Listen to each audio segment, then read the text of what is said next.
This podcast is brought to you by the Albany Public Library main branch and the generosity of listeners like you. What is a podcast? God, Daddy, these people talk as much as you do.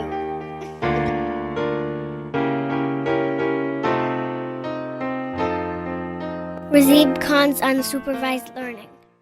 Thanks for listening to the ungated version of the Unsupervised Learning podcast. If you want to read some essays on some of these topics, please check out razib.substack.com. Again, that's razib.substack.com. Thank you. Hey everybody, this is Razib with the Unsupervised Learning Podcast.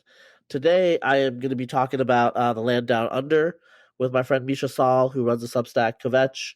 I have been on his podcast before, so he's returning the favor. It was a couple of years ago, so that's a little bit of time. Just for my Kvetch, I do want to say I'm going to be talking about Australia with Misha, but there's a lot of things on that podcast that have nothing to do with Australia.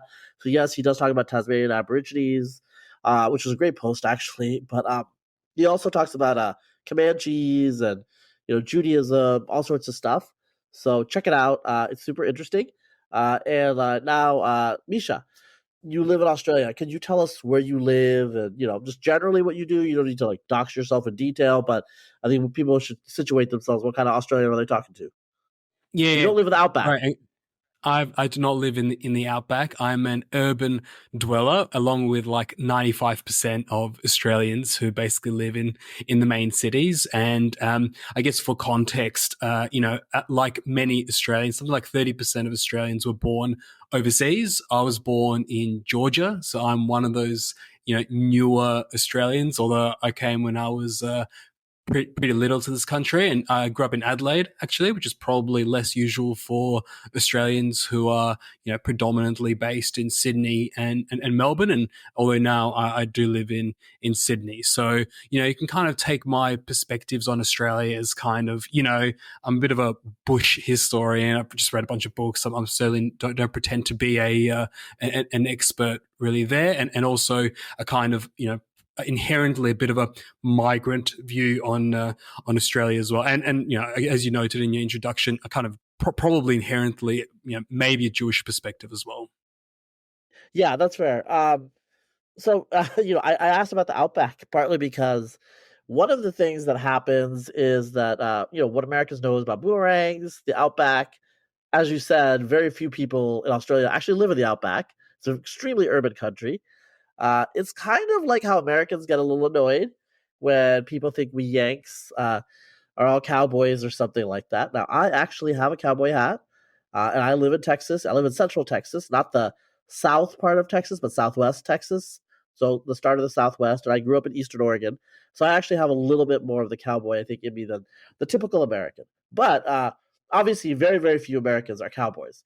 So, we have these reductive stereotypes of other countries and they have of us, but the reality is quite different. And so I wanted to drill down on that and just highlight it. So, yes, Australia is isolated and it's far away from everywhere else in the Western world because it is part of the Western world culturally. But Sydney, Melbourne, these are cities just like any other cities, and you live very similar lives. Now, one of the things about just on that, it's an interesting comparison with the whole cowboy thing. The one of the big differences, the similarities are, we're both kind of remote. We've got the best kind of borders money can't buy, giant oceans, and that kind of means we've been able to prosper for an extended period of time without barbarians or invaders since kind of the settlement, basically, which has been an enormous boon. One of the big differences between Australia and the US, obviously, is that we don't have Cincinnati's and Pennsylvania or real kind of inland cities that are that basically at the center of either waterways or otherwise. Australia is really concentrated into a couple cities, really a few cities, and they're all coastal basically, which is a big difference to the US, which although it's still largely it's kind of weighted to its coast, still has a real kind of inland states and cities.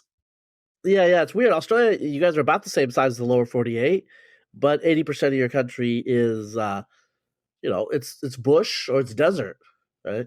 Yeah, absolutely. And so, I mean, we're a tiny population. You have to remember we're effectively, 25, maybe approaching 30 million people. So, we're half the size of Texas on this giant continent across two cities. And that kind of does kind of speak to a lot of kind of cultural and historic differences. And look, speaking frankly, we began life, and look, we'll jump into all the differences later, but you said we're part of the Western world. We absolutely are part of the Western world, but probably more so, we're probably one of the kind of key American lieutenants. Like, we began life as a British colony, and we kind of effectively transferred that mindset post World War II to becoming a kind of forward operating base slash lieutenant of the Anzac. US as well.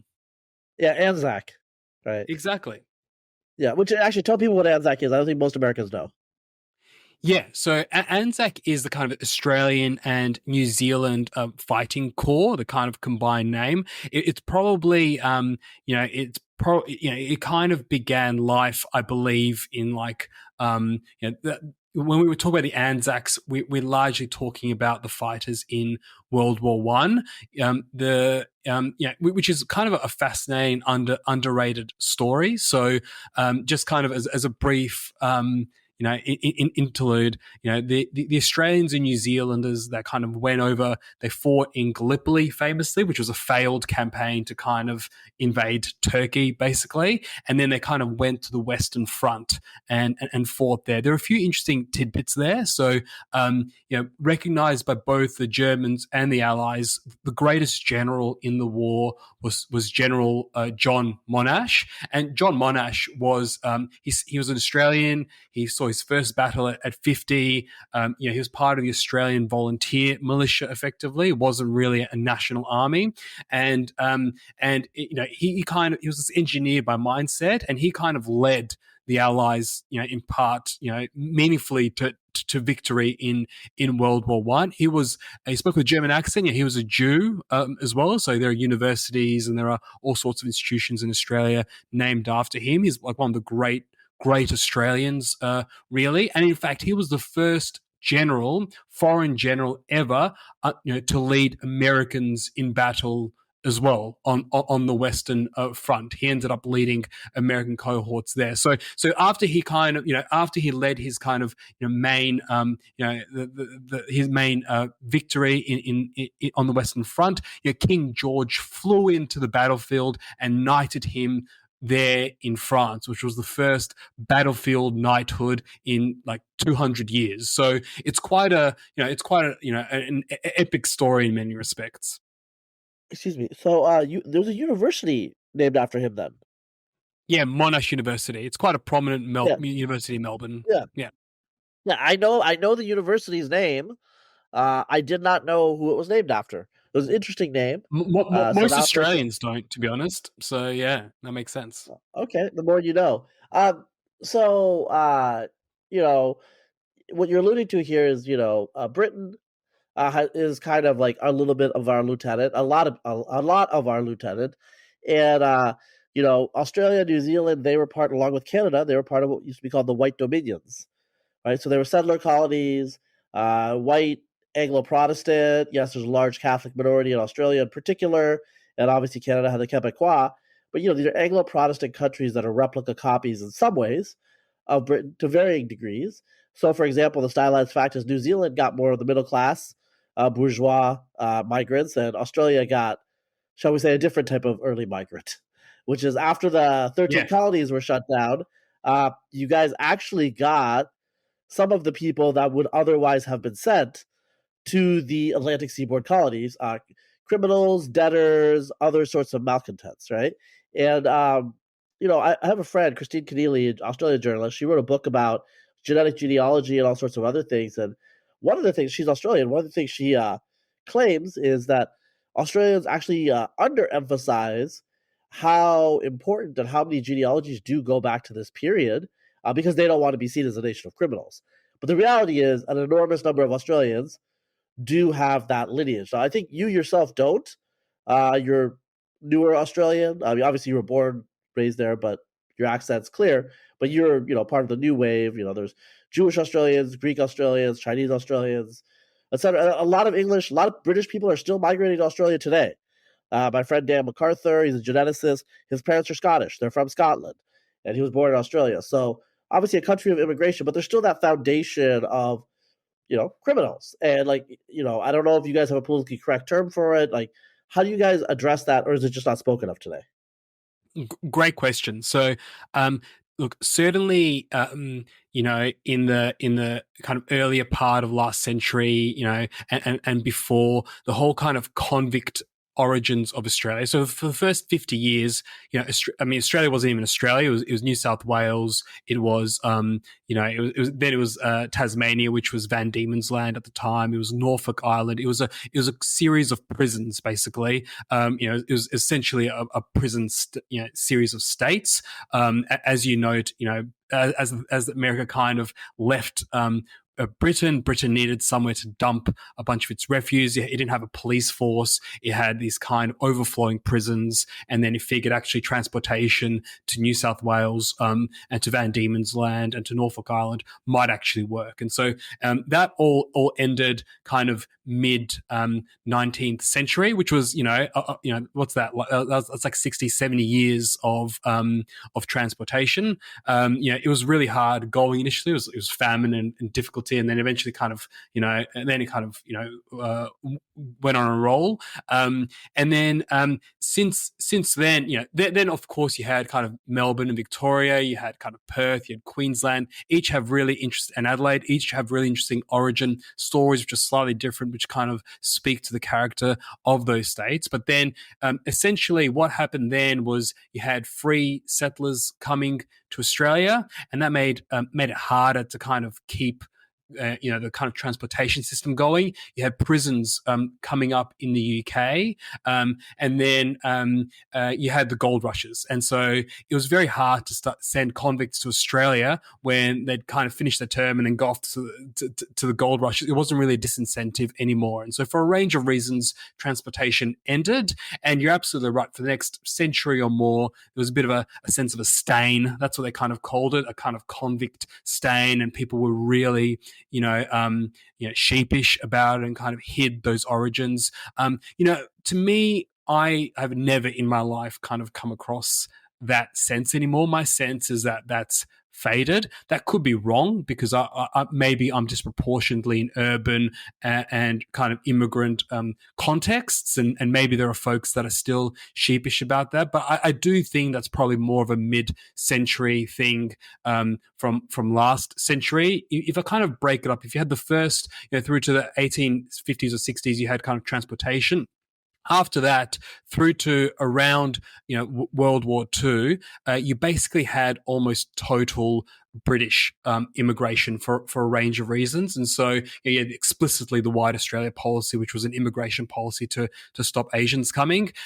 During the gold rushes, around 10% of Victoria was Chinese at one point, and that kind of freaked people out, and they started putting a tax on that, and other states started putting a tax on that. So so there's always been this kind of strong nub of Chinese Australians, but after it kind of got to a certain point, that kind of created discomfort for other Australians, and they kind of stopped that, and there was this kind of implementation of the White Australia policy, etc., which was all kind of dismantled after World War II. After World War II, you had kind of waves of Hungarian and Jewish and Greek migrants and Italian migrants, and then kind of more recently, the last couple of decades, you've kind of had full throttle, mainly Chinese, Indian, as well as kind of continued Anglo and other kind of migrants. So at a high level, those are the waves. I think Jewish migration, to be specific as well, didn't really just start post-World War II. There were certainly waves there.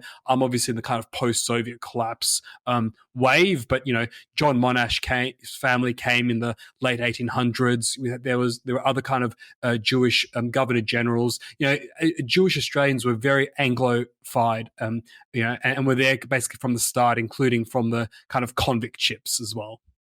So those are the kind of waves. So I'm not sure if that stain is still there, but hopefully that gives you a sense of the different migrant trajectories over time. And you'll note that's really different to American history, for example. You'll note that in America, obviously there were rival colonial powers vying for power for a long time. The French, the Spanish, the Dutch, the English, obviously, German, Scandinavian colonies. In Australia, there was only the British. Originally, 2 days after Arthur Phillip, the first governor, landed in New South Wales, the French landed, amazing, and like an astonishing coincidence. They landed in Sydney Harbour as well, and then they kind of buggered off, and they all died, at sea. And there's always been this threat of the French. The Dutch first kind of came to the country as explorers. The Germans took New Guinea as a colony up north, and then by the 1850s they took it. But the British really were lucky in able to be in claiming all of Australia. Around the time this was happening, you recall, basically had the French Revolution, and then you had the European wars in the early 18th century, which basically meant no one could afford. They were overstretched in their existing colonies, and they couldn't really afford to go to Australia, which was kind of not as tantalizing as it is now, with kind of mineral deposits and other things that we know about it. Back then, it was kind of a barren wasteland that no one really saw meaningful strategic prospects in. And so by kind of luck, the British took it. And so its demographics have been pretty homogenous for a lot of its history until the migrant waves that I noted. And obviously the kind of absence of slavery, there were bits and bobs, and there was kind of fighting, there was a bit of indigenous kind of conflict, etc. here, but we had nothing like the kind of mass, slave transportation of blacks out of Africa or otherwise that kind of happened, which obviously, impacted American demographics to this day. All right, so thank you for that. Like, that's a lot of stuff about Australia I didn't know. But obviously, you guys have a interesting history, a long history. It's not like you guys were founded in 1900. You were like the colony started in the early 19th century, right? In earnest. Federation. So I mean, like 1788 or whatever the years they kind of landed, and then they had like a decade of famine and really struggling in New South Wales and prisons and stuff. And then I guess one way I've heard an author describe, which I thought was very powerful. In the start of 1800s, sheep basically took over land the size of Ireland every year. Sheep, Australian wealth and in particular New South Welsh wealth grew off the back of sheep in the early years. If you think about sheep, they're kind of uniquely they're a unique way to kind of transform the land into wealth because they're self-perpetuating, they're just breeding, and the wolf kind of regenerates. There's endless lands. They can basically just graze endlessly. I mean, taking over land the size of Ireland, every year is obviously meaningful. They're self kind of replicating. They don't need incremental feed costs. They don't need housing against kind of Northern European winters, and in return, they kind of return bountiful bales of wool, which were well priced. There was kind of a high global price, and then shipped off to Britain. And so, very quickly in those decades, Australia became provided more sheep to Britain than European powers combined. So New South Wales in particular, and then that kind of spread across other regions, really grew off the back of wool and sheep because of the kind of unique conditions that was kind of suited to. And then mid-century kind of gold, and that really poured in a bunch of migrants and kind of started to develop Melbourne. Melbourne was like the richest city in the world for a time. There are other kind of super wealthy cities in the country by virtue of that. And so that kind of kickstarted the colonies in earnest. Kind of wool, then gold. Copper was discovered in South Australia mid 19th century, which that and that ended up exceeding the kind of Cornish copperfields in the UK as well. And so you had all these kind of Cornish miners coming to South Australia, and South Australia still has like the Cornish pasty kind of disproportionately. And so, and then kind of, kept going from there. Obviously, Federation happened, 1900 or 1901. I'm going to get it wrong and someone's going to harass me about it. But that was basically the turn of the century was kind of Federation, where all the states ended up coming together. And only after that was there a real kind of federal bureaucracy. But, to be honest, it took until mid-century, until the Second World War, for the federal government to kind of gain strength. We had a small version of FDR's kind of New Deal, which obviously centralized power, effectively created all these bureaucracies in the federal government. We similarly had a staggering jump in terms of federal bureaucracy and money. That kind of did centralize power in this country as well, away from the kind of bickering states mid-century. But anyway, I'm probably rambling a little bit. No, that was good. One thing I want to just observe here, you're talking about the federation, the centralization, this sort of conscious uncoupling, so to speak. This is probably what would have happened in the United States if we had not violently revolted in the 1770s and 1780s. We would have become a dominion, white dominion, and we would have become some sort of federation. Probably there would have been a North American federation. Canada wouldn't have happened, et cetera, et cetera. So, in some ways, Canada, Australia, they're showing us alternative trajectories of the English colonies, which, I think it's highly plausible. There's a lot of alternate history on that. Well, potentially, but they're a little bit more sequential and a little bit more causal than that, rather than parallel. So as you kicked off, Australia really happened because suddenly, Britain needed to dump its convicts away from the Americas and to Australia. And then, something that's little appreciated is that, Australian colonies mid-19th century were granted governorship or self-sovereignty, whatever the appropriate term is, and given, allowed to have their own parliaments with their own degree of freedom, as a function of a revolt in Nova Scotia in Canada. So there was a violent revolt there, and that happened around that time. And then the Brits were like, okay, we better grant, these Australian colonies a measure of self-government as well. So, if the US didn't, if the Americas didn't revolt, if Canada didn't revolt, things could have been quite different here as well. But you're right. I mean, ultimately, these are the kind of different, the narcissism of small differences. Like in many respects, we're obviously part of the Anglosphere and deeply intertwined, although there are fundamental differences in character and history between the countries. I mean, even just by virtue of revolting, America has a kind of frontier mentality, has a kind of, individualistic, anti-authority mentality.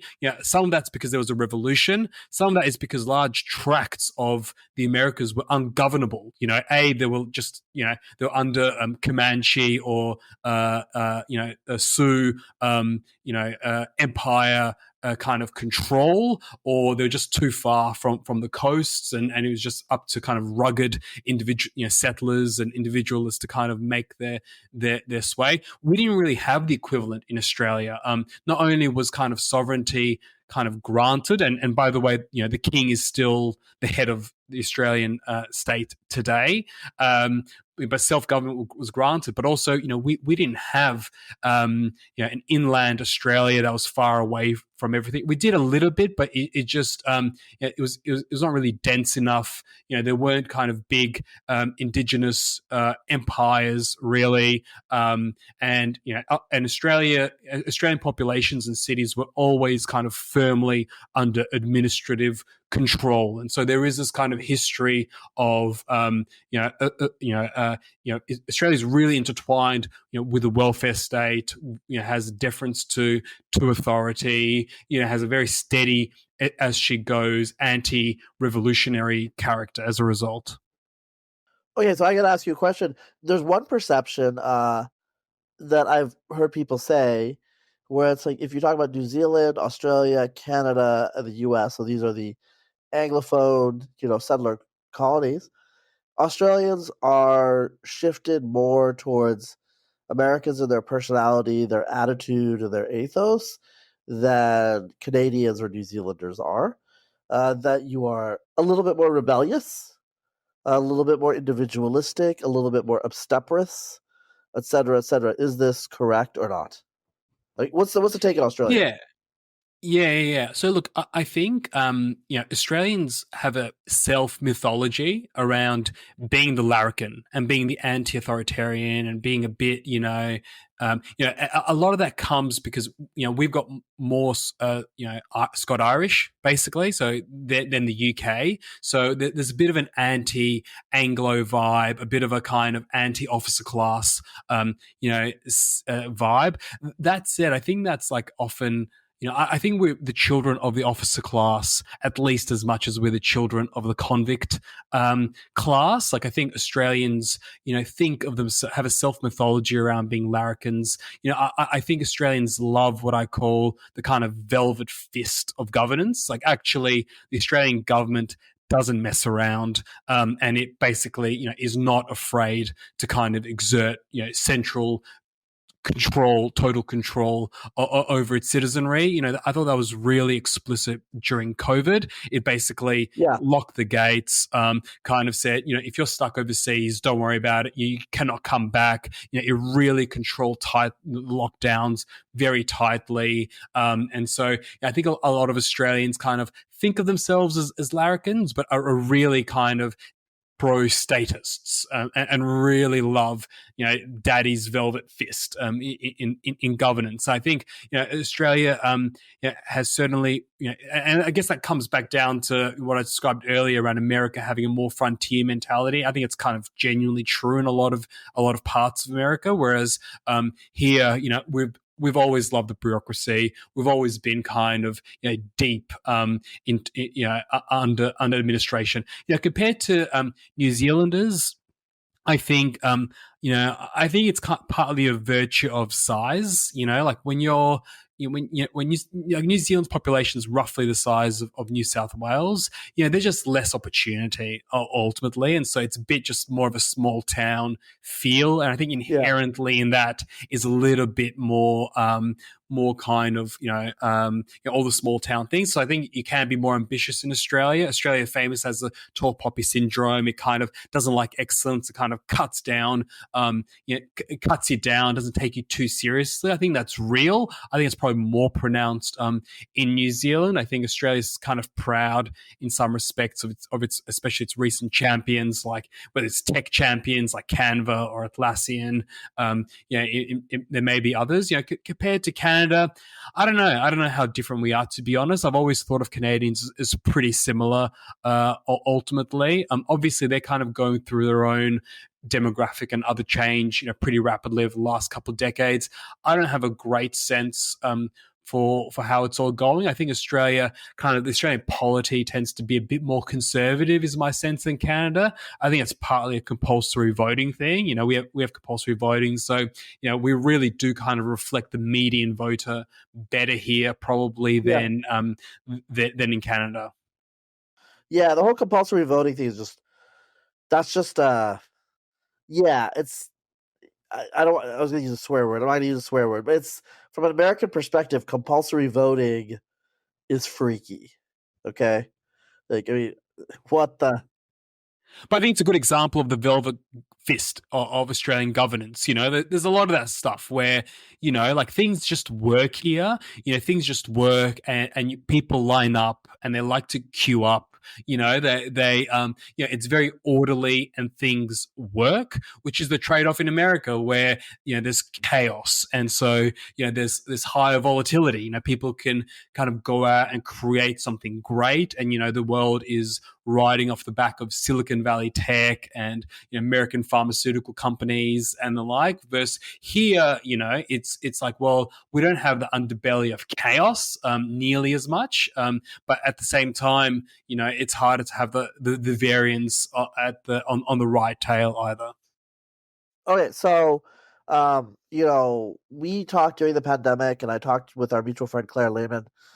I talked about look, America has some issues, and I was definitely more pessimistic in 2020, BLM, COVID, a lot of things, and Australia was looking pretty good. And I had encouragement from you and other Australian friends to possibly relocate. It's like, you guys speak English.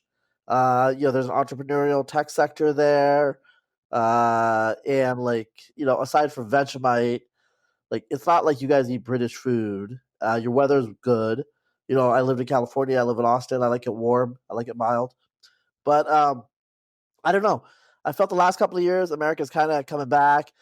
You guys haven't had a recession in a long time, partly because all those mines, all those resources, you're near China. I feel like, I don't know, your immigration is not as messed up, candidly, as the UK or Canada. I don't think your housing is as messed up as Canada, but you're starting to have some issues. So one thing with Australia is, from what I remember, is when you do the PPP and all those adjustments, it was actually comparable to America, unlike, say, the UK, which is, just, it's too expensive to live there. The housing stock is old and expensive, How are you feeling about Australia in 2024? Yeah, so look, I think you've described it well. We are so lucky in Australia. Like we are a wealthy country. We're in control of our borders. We are blessed by, we're effectively an energy superpower in many respects. We're food independent. The borders help. So I think all that, leads to kind of structural optimism for Australia. And so it's hard to be too pessimistic, certainly against the rest of the world. Yeah, I'd say, echoing your comments, I think the US felt like at a nadir in 2020. Like I'm watching, my friend was in New York, he's showing me live video of the sacking of Manhattan, which Americans kind of just ignore or whatever, or you see photos of Minneapolis on fire, what's going on in San Fran. And that looked really freaky, to be honest, from here. And so, it's easy to be bullish Australia. I think since then, to your point, I think, there is something to American dynamism that's kind of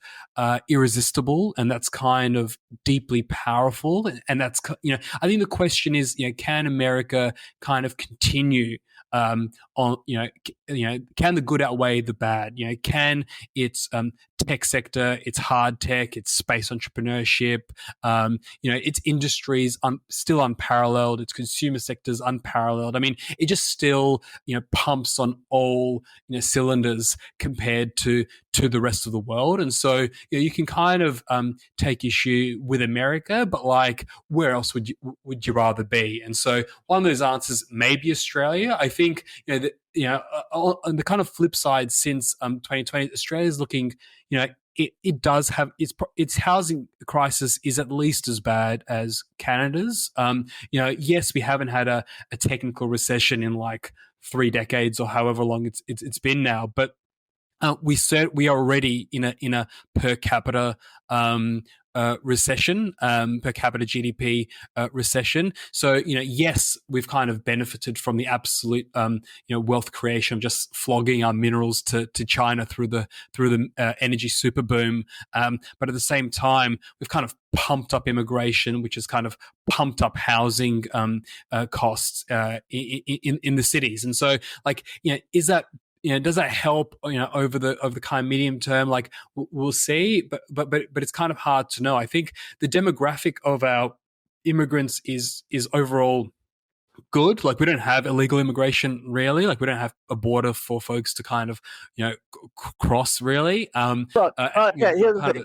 Wait, Misha, if someone can swim the Indian Ocean, make it to Australia, they should be given citizenship Godspeed. automatically.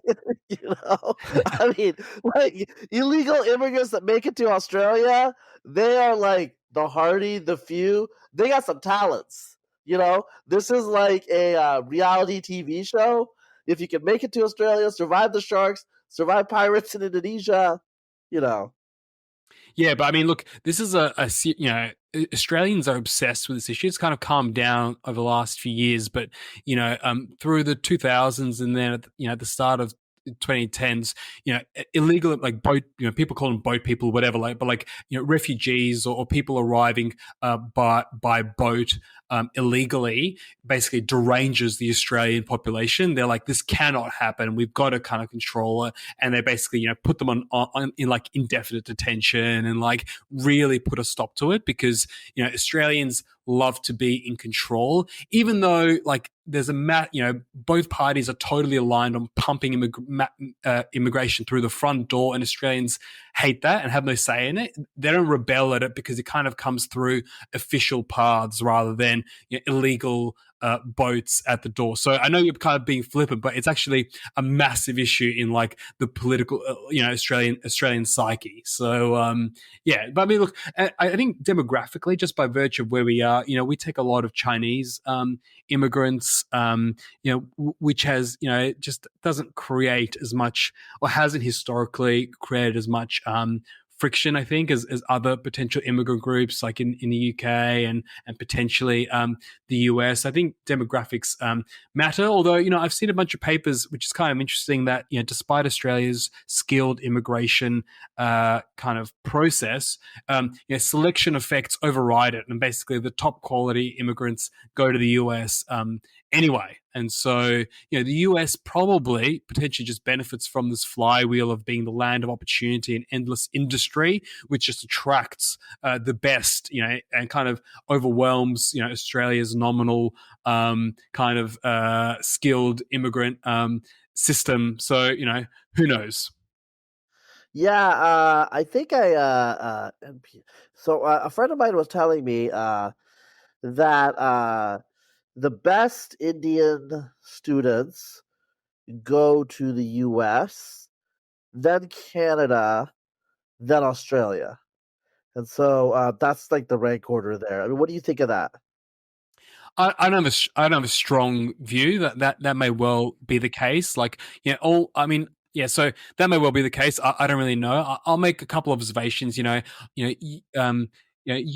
Canada seems to be targeting or attracting a lot of kind of Indian immigrants. So I'm sure there's a kind of story on the ground there I'm not super familiar with.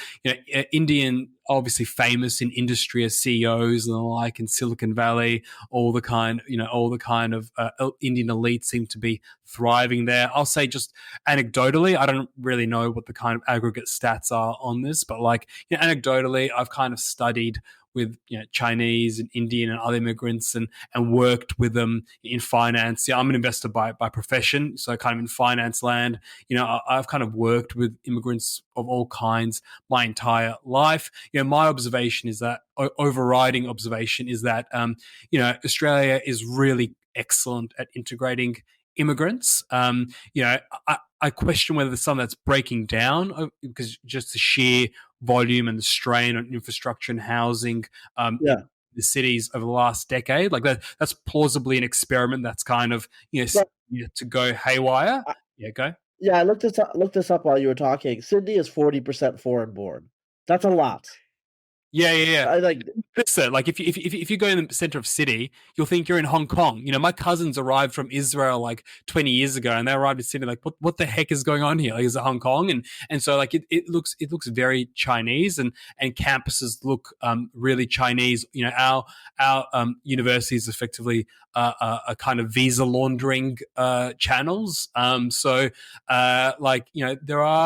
are big demographic shifts happening. I think historically, I'd say Australia has integrated immigrants super successfully. I'd say, though, historically it's had more confidence about, you must assimilate, you must become Australian. This is how Australians do things. I'm not sure Australia has that level of confidence today, and I don't know if it's balkanizing more ethnically. And so I'm not sure if something's breaking there today. I think that's probably, I've probably updated towards negativity and towards, hang on, should we be pausing? Australians don't like this. We are having kind of increased ethnic conflict and issues arising, in certain minority groups in this country. So I guess my kind of zooming out view is that Australia historically has done exceptionally at kind of integrating its migrant communities, and I guess there's a question about whether that's under strain today. Yeah, so just to double check, it's like 48% in Sydney proper, 38% in Greater Sydney. New York City is 36%. So yeah.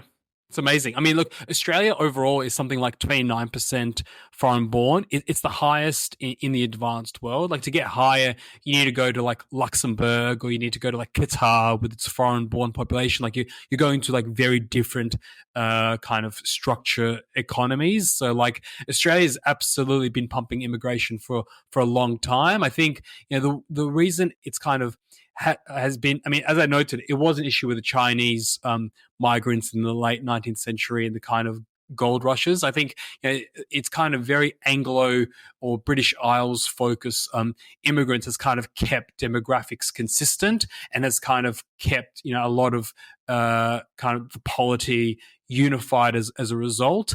I think that's changing today. And I think, we're going to see how that plays out. yeah, so in terms of immigration, like, you guys have been a country of immigration for a while. I do want to point out there was the White Australia policy. Like, we kind of like have danced around it, but in reaction to the Chinese and also uh, the Afghan Cavaliers, they're mostly Pashtuns. I don't think anyone cared about them, but there are people who are still descended from them, and some Aboriginal tribes who have some ancestry from the Cavaliers, actually. So in any case, so aside from that, it was like, the reaction to that was the White Australia policy. That was like unwound between 1949 and 1973. Canada had the same kind of policy, a White Canada policy. In the U.S., we didn't call it the White America policy, but it was actually. It was unwound in approximately, between like, I think like 1946 to 1965 is what I would say. Although the law really didn't like come into effect until 1970. So we're not that different. And this is a kind of like the subtext or the context of immigration politics in Australia, where you guys kept a certain demographic cultural balance. And now, I mean, like, like, I'm looking at some of the population numbers, 26 million Australians. There's 10 million people that live in Papua itself. There's like 200 million Indonesians. You are island, like sparsely populated island next to these. We don't even talk about China or India. This is your neck of the woods. You'd be demographically swarmed or overwhelmed if it was a Joe Biden type policy. Well, I mean, this is a great question. So historically, Australians have had this kind of visceral fear. Like, the Australian polity has been like, we have, officially through between the wars, it was populate or perish. That was the kind of tagline. I mean, we like, so Australia's subsidized, even from kind of mid 19th century for about a century. It's in one shape or form, it's subsidized Brits and people from the British Isles coming to Australia, which is another really big difference. Like in the US, you kind of flee, you go there, you make your own way. Australia selected for subsidized migrants, which kind of speaks to a fundamental difference in character. But you're right. Like, Australians have historically been terrified of the kind of yellow hordes, and that kind of language is what they kind of used mid last century. And then there was communist fears and all that kind of stuff. McCarthy thing in the US was actually justified. There was a lot of communist support here, but that's a whole separate story. So look, I think that's subsided a lot because I think the reality is severalfold. One, we do take a lot of Chinese migrants voluntarily.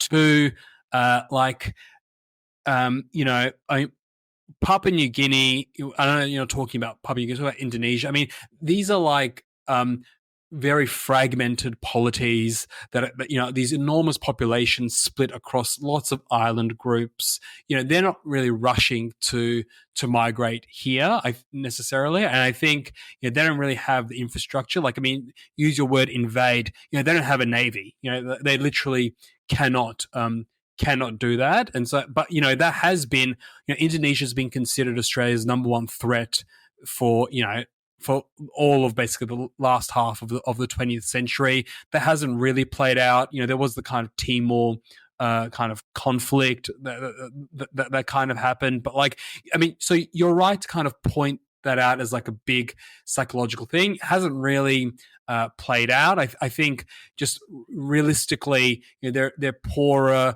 more regional, rural populations that kind of do their thing without kind of needing to cross oceans to come to Australia. And Australians are pretty viscerally anti kind of illegal, you know, boat migrations, and have kind of, you know, spent many election cycles beating up politicians who are weak on that. All right, so I got to ask you about you know, here in the United States, we have the great outdoors. Like, you know, you're talking about the middle of the country. You know, here in Texas, there's Big Bend. Where I'm from in Oregon, there's Crater Lake. There's the Gorge, Columbia River Gorge. There's Yellowstone. There's all these things. Australia, you know, we know about Ayers Rock or Uluru, whatever. Sorry, you know what? I need to say it right. I don't. Uluru. Yeah. Uluru. There you go. Uluru. It's something like that. Yeah. Yeah. But anyway, there's you know, other stuff like Alice Springs in the middle of the country.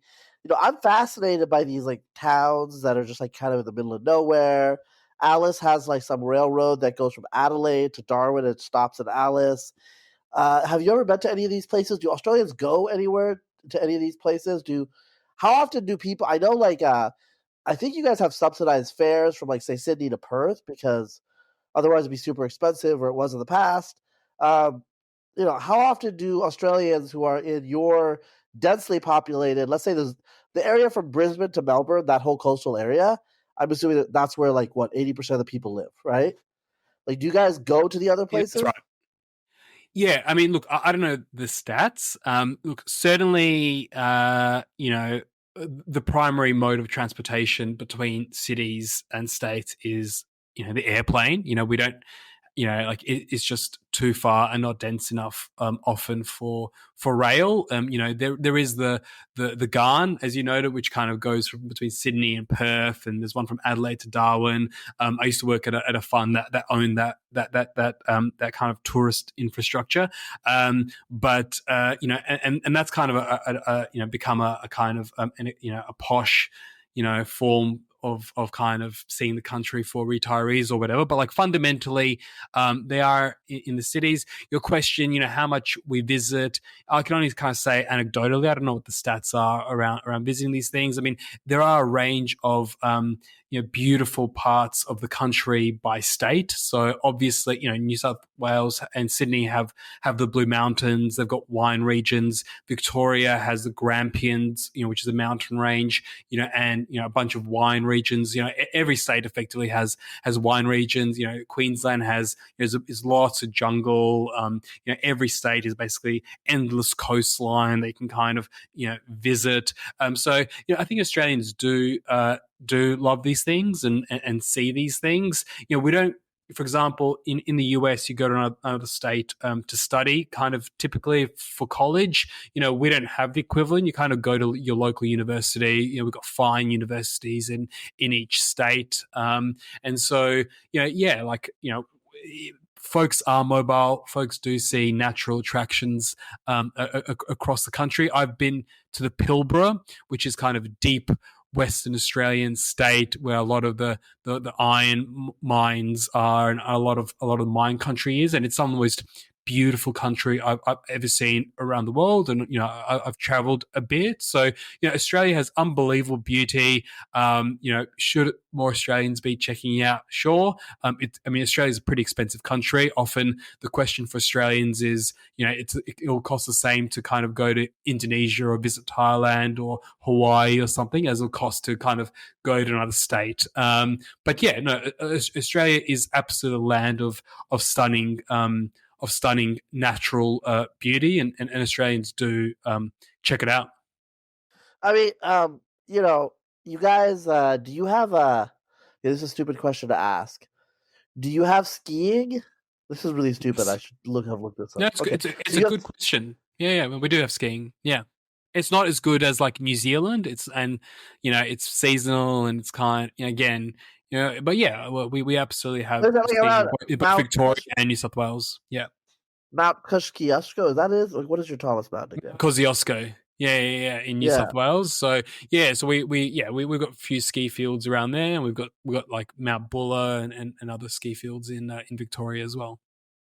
And so, how concerned are you guys about climate change and stuff like that? Because you're mostly a subtropical, tropical country.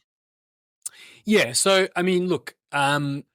Okay, it's hard for me. I'll give my best at kind of speaking for the country, which is always a little bit hard. Like, it's certainly been a key election issue. Like in many countries, I think there is a movement. We are a wealthy country that probably emits more, consumes more energy than per capita than a lot of other places. We have a massive coal industry, other mineral industry, that oil industry, gas industry. So as a kind of energy superpower, it's kind of salient as well in terms of the effects. We're a dry country, so so I guess there is a question of how much we're going to be impacted by that. Will it make some regions less fertile? We have a massive agricultural industry. Will it make parts of the country harder? Will it make other parts better? I think if you survey different people, they'll have different views over what time period and the like. So it's hard for me to be definitive on that. Obviously, make a ton of money just selling our minerals, which I hope kind of continues.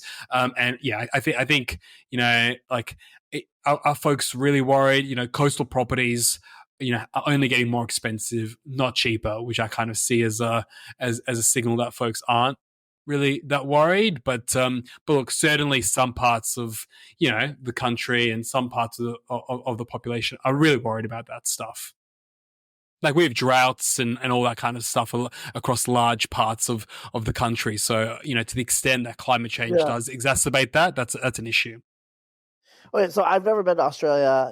My father-in-law, actually, so my kids have cousins in Australia. Okay, so someday I'll probably go. Perth. So I have a lot of friends who've gone. I have Australian friends, but this is spoken out of ignorance. How often do you see weird animals in the cities? Okay, that's the question I have. Because I know you have a lot of introduced animals. Well, introduced, I see, a fox or a dead fox, a couple times a year. I don't know if that's weird, but that's around the place. Like, we have a really beautiful natural bird life. I see kookaburras and cockatoos every day, which is and lorikeets, which is a blessing. Like, that never gets old, to be honest. I think they're magpies. I think just beautiful birds. To kind of see kangaroos or something, you've kind of got to go out a little bit into the bush or further out.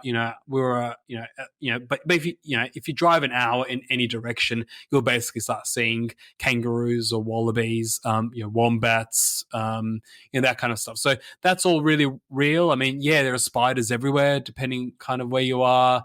Like I've been bushwalking and come across a brown snake, which is super dangerous on the path. So you see snakes occasionally, but like the whole dangerous thing is massively. It's a fun thing to kind of tell tourists and Americans, but the reality is that the natural life in Australia is really vibrant and really beautiful. You can kind of go whale watching. We've got beautiful kind of coastal beach life everywhere, obviously. So no, I'd say we're very, very blessed. So I mean, you still sound pretty long and bullish on Australia fundamentally. you wish maybe you wish you were as dynamic and individualist as us. Well, I guess like you know, yeah, if you're in the top 1% of something, and you know you want to excel and make a ton of money, say, or you want to kind of you nowhere in the world can almost compete on the US on any metric, or very few places. Okay, and so I think Australia doesn't have. I call America kind of a patchwork of favelas and Elysiums. You've kind of got these ultra wealthy, successful communities, besides ultra dysfunctional communities. And, we don't really have as much of the ultra dysfunctional stuff. There's some of it, but like overall. Wait, Misha, like I gotta ask, where in the U.S. did you go? Like if I were bullish, I mean, look, it's a good question. No, I've been thinking. Where are you saying there are these favelas? Like I get what you're saying. I'm just kind of curious because like I feel like if you went to the West Coast cities, I get what you're saying. If you go to San Francisco, yeah, there's a little bit of that. You know what I'm saying? Yeah. I feel like if you come to Austin, the working class, the working class like neighborhoods, they're not that bad. I don't know. I know what you're saying. I just think that there's a wide range in the U.S. And yes, San Francisco. San Francisco, look, it's not a very poor city. There's pockets. Like you go to the Tenderloin, and that's like where hell erupts to the surface. And then like you go to the west towards Hayes Valley, other areas, and that's where they're creating God through artificial intelligence, like literally, pretty much, right? So this is what's happening there. So that's a good juxtaposition. But I feel like, I'm overstating. Respect. I'm overstating. Yeah. I mean, I know everyone says this. Everyone says this, like that's from like Europe or Australia, Canada. Well, I haven't been to southern Chicago, okay, but like everything everyone I've spoken to, or like the murder rate in Chicago, murder rate in St. Louis, Baltimore. Okay. I've seen the Wire, man. That's fair. Parts of above a certain street in New York or whatever. Like I think like as I said, I think overall one can easily be very bullish America, and there are a bunch of places I'd love to, and I've been a bunch of times. Obviously, America's massive. I don't pretend to be an expert, but like I think that there are deep pockets of deep dysfunction, is my sense. Like New Orleans, like our friend Claire, I don't want to throw her under the bus, but she came back from New Orleans last year and she was telling me stories about what's going on there, and it seems pretty bleak. I hung out with her there. I see what she's saying. Okay, I see what you're saying. Yeah, I hung out with. I think that's where I met Claire IRL the first time. I don't know. Yeah. I mean, here, if you go to Alice Springs, it's a big inland outback town. It's effectively a township. You've got deep Aboriginal dysfunction there. You'll see some grim stuff. Okay, but and there are pockets of that, but it's a pretty small part of Australia. That's fair. You know what I would say? Americans routinely ask where the ghetto be at when they go to Europe, and so I get what you're saying, because it's like the ghettos in Europe, they look relatively clean and tidy compared to the stuff that's in the States, and we need to get to the details of why that is, but that's a fundamental fact. So I think in general, I think you're not wrong. I think I just reacted that way because when you say like Elysium and favelas, okay, like this is like bro, but see, which speaks to it's heaven and hell beside each other. I think it's like in some respects, like my wife's Mexican. I've traveled through South America, through Mexico. I've been to South Africa. Again, those are extreme cases. I don't think America's there, but like you can kind of see a similar vibe, kind of split gated communities besides very dysfunctional kind of townships almost. Yeah. I just I'm going to concede your point. I just think that your flourish, your linguistic flourish there triggered me. Yeah, I mean, yeah. look, San Francisco, I think, is very close. That Bay Area is very close because that's where the future is born, and that's also where concentrated. I mean, you can go online and read about it. I go there for business a fair amount, and it's like if you walked, let's say around the Civic Center, Bart, or like towards like Market Street, abutting Tenderloin, like you see public defecation, public copulation, people that are probably weeks away from death, homeless aid workers doing God knows what. Uh, it's like a short story is playing out before you every single day you walk through there. And then you go towards like say Haight Ashbury, Noe Valley, some of these nice areas, and it's just it's beautiful. It's beautiful. You go to Marin and you don't even know poor people exist, bro. There's no Yeah, cancer, there's no but poverty, there's no crime. like I've absolutely no doubt that large slices of California are heaven on earth, and then they're just favelas. They're around the place as well. That's less life. Yeah, I guess like I've lived the vast majority of my life here, and I guess I just like take some things for granted. Like that's just how this country is, bro. In Like Australia, yeah, Australia doesn't have that. Like it's much more. Working class people are just better. Like you'd much rather be working class and I've heard reliant on the welfare state in Australia than in the US. And if you want to kind of build $1 billion business, you'd rather be in the States. Like that's just life. Yeah, that's fair. That's fair. So I've heard this Australian friends talk about this thing called the fair go. Tell me what that is.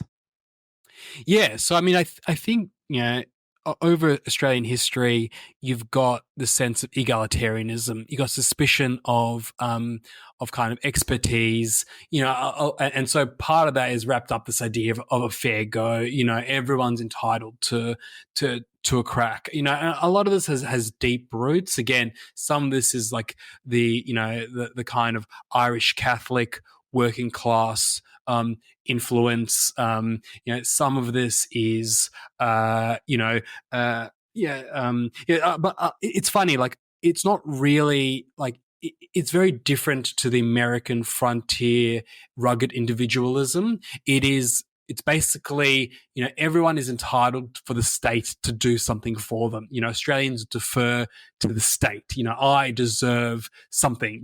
I'm going to use the state to affect my interests. And again, that goes back to everything we kind of kicked this conversation off around, the power of the administrative state, historically, and the reliance, and also the homogeneity in Australian society for a lot of its history. I think a lot of that kind of comes together and kind of, like there's this excellent book for, deep Australiana people who are interested called Equality and Authority by S. Ensel, which is a study of these subjects. It was written, I think, kind of mid last century. I've kind of halfway through rereading it. I think it's excellent. Maybe I'll write about it, but like it kind of goes deep into the kind of origins of this kind of in this kind of sense. Yeah, some of the stuff you say like is like I'm like whoa, like you're talking like Bernie Sanders talk. They're owned something. They're owned something by the state. Like Americans would not say that unless they're really far left. Yeah. I mean, well, Australians, don't think of it this way, but like they are just inherently a bit socialistic. Like, but in the same way Scandinavian countries are, like it's not really, it's not revolutionary. It's not, lining people up and shooting them, but it is, it is a deep reliance on the state, a deep acceptance of the welfare state, a deep acceptance of high enforced minimum wages, historically less now of like unionism, and that kind of thing. And everyone, like, bosses and workers, there's always kind of class conflict, but it's less pronounced than elsewhere. So, many authors have described, Australia as kind of colonial socialism and those kind of words in the 19th century. And that's kind of that light socialism and that kind of reliance on the state absolutely permeates everything, basically. All right, I gotta ask you, just this is like a random question, but there was like a phase in the 1980s where America went through Australia mania, around the Crocodile Dundee movies. What do you guys think about Crocodile Dundee? Yeah, I mean, look, I think I think Australians look at that time or like that kind of cultural export as like just kind of what it is, like some kitschy, kitschy, affectionately, like probably affectionate kitsch is my best guess at how like Australians look at that kind of thing. It's kind of like how they look at like Nicole Kidman or Hugh Jackman or something as well. Yeah, I just like that the scene of that movie that I remember to this day, I saw it as a small child, is like, some like thug pulls out like a little knife. He's like, that's not a knife, mate. And he just like pulls out that like big like sort of Bowie knife or something like that. It's really funny. Like that's like, again, a great example of like the kind of conception Australians like to think of themselves. They like to export and conceive of themselves as like Crocodile Dundee, whereas like, which is like a rural, regional frontier larrikin, whereas Australians are like authority-loving city dwellers. Like it's the opposite, like en masse, which is really funny kind of like, conflict in conception versus reality. Well, I mean, so you are I don't know what you want to say. You're not like a standard Australian. You're Jewish. You're this like finance guy that works with immigrants. I'm a weird dude. Yeah. Yeah. So, what is like ethnic tensions in Australia? Like, I know you have these indigenous Aboriginals, and okay, like I'm just gonna like say this because like I've been canceled already too many times. I can't get canceled again. What the hell is up with these posters of like the first Australian Aboriginal surgeon and it's some white chick? Like, are you guys privately like laughing? I mean, because like, you know what I'm saying? Like when it like leaks out to the rest of the world, people are just like, wait, what? I mean, and like like I've seen like some like more blooded, shall we say, a higher blood quanta Aboriginals are like, this shit's starting to get ridiculous. Yeah. Look. So I'm gonna, before I say anything, like I don't want you to go to prison. I know that Australia is like not like the U.S. You guys don't have the First Amendment, so well, but I just think it's funny, bro. It's just funny. I can say whatever I want. I will just say, like I say, my view is that every country has its derangements that kind of stem from like an original sin or like its origins. In the US, slavery and the black thing has caused like these serious political derangements to kind of persist to this day. In Israel, maybe it's like a Palestinian thing. Other countries have their own thing. Australia, this is like a deeply a real deep part of its psyche where we do have this persistent underclass in the indigenous kind of inhabitants. They absolutely have political muscle in many respects. We just had a vote for the voice, a referendum kind of lose last year, which was essentially to kind of vote in an Aboriginal council into the constitution to advise the legislature or parliament, which was excellent. That was rejected basically, but there is this issue is like a real cause or tension line in this country. So like, look, I read an article in a left-wing magazine last year, which was really interesting, where they basically said, look, all these kind of people, fake people, are coming to Tasmania and calling themselves Indigenous now, and like it's kind of annoying a lot of Indigenous people, and like that kind of view, I think, is the reality on the ground. It's hard to say that in cities because day to day you don't meet Indigenous people. You don't meet Aboriginal Australians kind of day to day. They kind of tend to be either you don't obviously meet them, or they're kind of more regional. And so, look, there is a ton of bullshit around this issue, kind of culturally and politically, and there's a lot of kind of fakery, a lot of money's attached to it. Just to give you a sense of how astonishing some of these figures are, something like. Let me see if I can. I probably won't find it now, but something like like 54 or 55% of the entire country is claimed under native title, which gives some rights to Aboriginal groups, for example. So like of the landmass, and that was basically flow on from a high court decision in like 1992 or something, where basically retrospectively, found that there were land rights associated, with the land that belonged to certain indigenous groups, and that's had massive flow-on effects. And so, like after 200 years, that's like a remarkable thing, basically, for a court to discover. And so, Tasmania is a unique story where it had basically, estimated up to 4,000 Tasmanian Aboriginals lived there prior to settlement, and then basically, over the course of 40 or 50 years, there were like zero, effectively, as a mixture of like, a lot of really nasty stuff done to them by sealers and whalers and settlers, and in some cases soldiers and bushrangers, as well as disease and the like. And so, but there are today, I understand there are 30,000 people claiming to be Tasmanian Aboriginals or partly descended. They all have European blood. You would not be able to kind of distinguish them from another European, and it's hard to know, how many of them are legit versus, whatever, and what that means. So I think that's like a constant process of discovery for a lot of people, and a lot of that's legitimate, and then there's a lot of illegitimate fakery, obviously. Like ultimately it comes back to incentives. When you have subsidies and for university places or whatever, people identify with stuff, it's a pretty tiny part of Australian discourse and Australian society, and you're right, sometimes it's totally laughable, but it's not yet that big a thing. I mean, just to kind of give you context, like waves of immigration. Last year Australia took something like 700,000 new migrants. So I don't know how many Aboriginals there are in the country, but like, so let's find out. Let's Google that. Well, I mean, so I think that I just looked up. It's like 3.2% of the population. So that's 26. That's 26 million Australians. That's got to be like. No, I don't know. I just looked up. It looks like there were around 1 million in 2021, according to the Bureau of Statistics.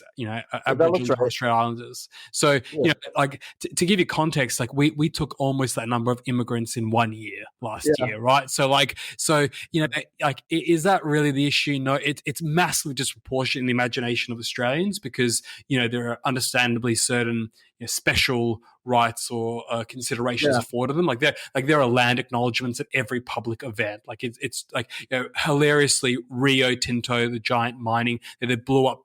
That's not the hilarious part there, but they did a bad thing. They blew up some Aboriginal caves or whatever. And then my understanding is every meeting after that internally that lasted for longer than 30 minutes needed to begin with a land acknowledgement. So like you've got these like comically confused, bureaucratic, things going on across the country. But like in terms of substance, it's not that big a thing in the scheme of things. Although, tons of money is going there, tons of energy is going there. Like, who knows where the kind, and parts of the elites in this country are obsessed with this issue. So they try to, make Australians vote for the Voice, and that failed. And who knows what they kind of try next.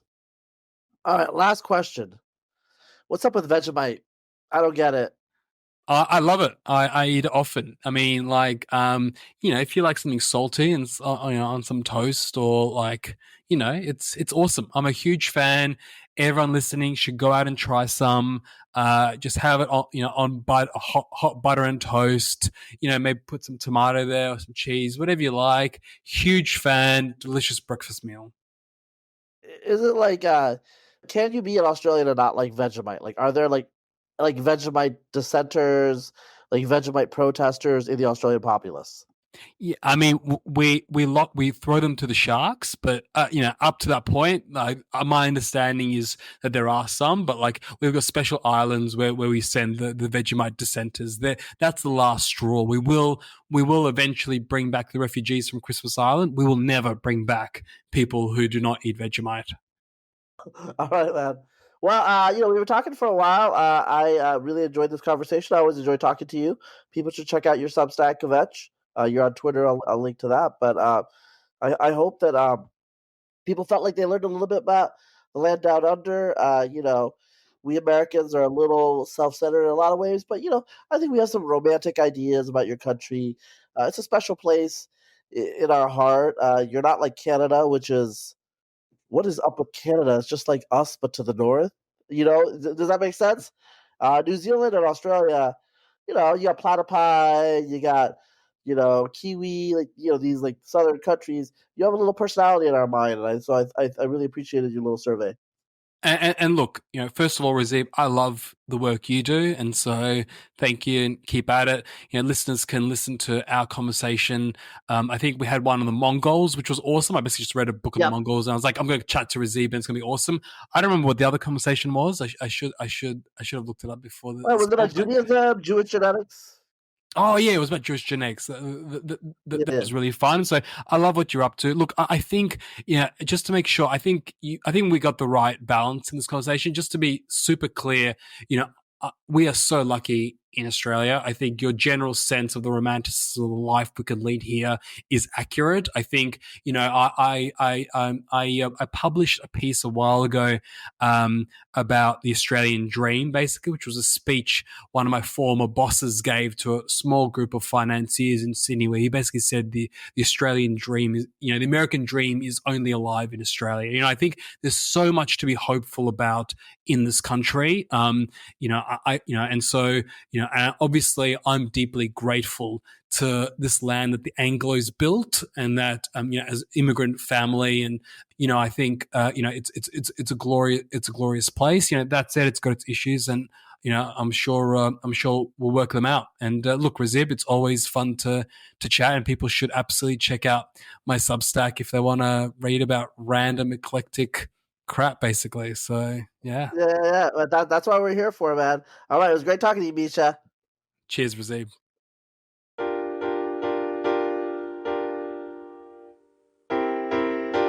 This podcast for kids.